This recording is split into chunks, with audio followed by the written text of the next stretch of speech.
3, we learn about the demonstrative pronouns.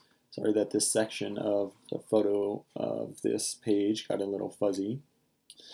Demonstrative pronouns are deictic words. This is just a fancy word that means pointing. These are pointing words, such as the English this, that, those. So when we say these words, oftentimes we're pointing at something physically.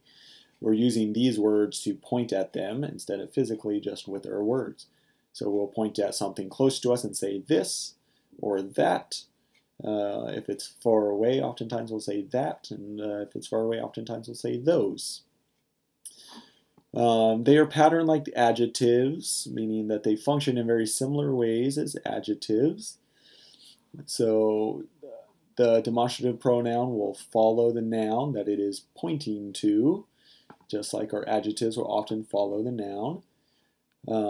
So let's take a look. Hagoy, hazeh, this nation. Notice that they're both definite. This is also true for our adjectives. Our adjectives, if the adjective follows the noun, it will match its definiteness. So if the noun is definite, the adjective should also be definite. The adjective should also match the gender and number of the noun that it is pointing to. So if you have a masculine singular noun, you should have a masculine singular demonstrative pronoun. So hagoy, hazeh, this nation. This demonstrative pronoun is modifying the noun, so it's a noun modifier. Zeh hadavar, this is the word. So just as we learned in the previous lesson, where the adjective can precede its noun, and in those cases it becomes a copular clause, which means in English we add an is. The demonstrative pronoun precedes the noun, we'll turn it into a clause by adding is. So this is the word, and in these cases the demonstrative pronoun will not match in definiteness the noun that it precedes.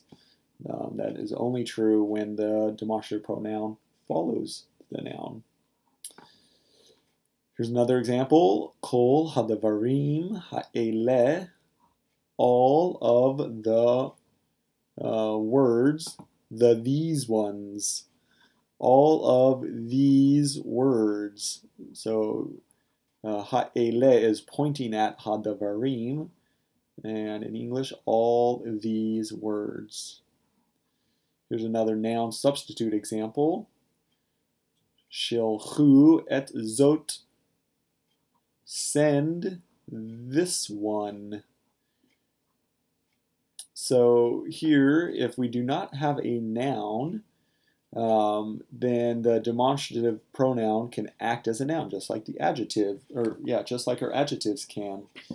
So it will be pointing at a noun that is supplied by the context. So send this one. What the one is supplied by the previous clause in this verse. Let's take a look at our paradigm for demonstrative pronouns. Demonstrative pronouns are classified as near or far based on their deictic meaning, based on if they're pointing to something that is near or far. The far demonstrative pronouns are identical with the third person personal pronouns. So let's take a look. The singular masculine demonstrative pronoun, this, is zeh. In English, we just have neuter demonstrative pronouns, this and that, for the singular. But in Hebrew, there's a feminine form and a masculine form. So zeh, if you're pointing at something that is masculine. And note that's grammatically masculine. It has nothing to do with the gender of the object.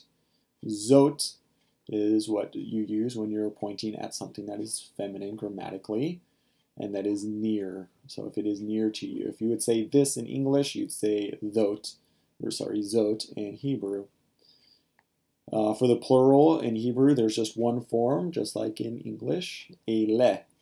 Eleh. Note that it is accented on the first syllable, so we will stress the first syllable. Eleh. These. So if you're pointing to a group of things that are close to you, you say eleh. If you're pointing to things that are far away from you, you use the third person personal pronouns that we already know, but they're just doubling here as demonstrative pronouns. So if you want to point at something that is far away and say that, masculine singular form, you say who. Feminine singular form, you say he. For something that is far away, who, that. You could say who sus, that horse. If their horse is far away and you point at it, you say who sus, that horse. Hey ma and hey na, the masculine plural form and the feminine plural form, those. Hey ma susim, those horses. Hey na susot, those horses, those mares. So not too much new stuff to learn. These three words here, ze, zot, and ele, are new words, and they are demonstrative pronouns for near objects. We already know these words. We just have to now learn that the third person personal pronouns can also function as demonstrative pronouns for objects that are far away. So demonstrative pronouns, so we learned in lesson 33, are pointing words. If you want to point at something, you will use a demonstrative pronoun. And this is the table that we need to memorize. We also learned that demonstrative pronouns function in similar ways as our adjectives. Oftentimes they will follow their noun, sometimes they'll precede their noun. When they precede their noun, it is creating a copular clause, which is a clause that we need to add is, the verb is, in English for a good translation. So lesson 33, demonstrative pronouns.